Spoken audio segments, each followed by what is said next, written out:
Inter, tagal, pahirapan.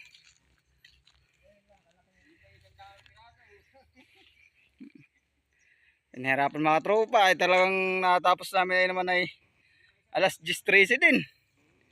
Alas 8:30 kami nagsimula. Nabawasan pa namin ganang maaga. May 3 oras na maigit.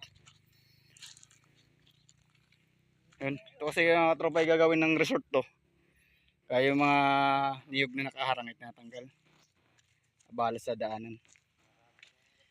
Yun. Uy, may sabaw tayo ng buko. Sabaw pa lang yan. May panggata tayo. Panggata, 3 kabugos. Ayan. Dali, maliit na lang yung babara natin. Dito lang yung putulin.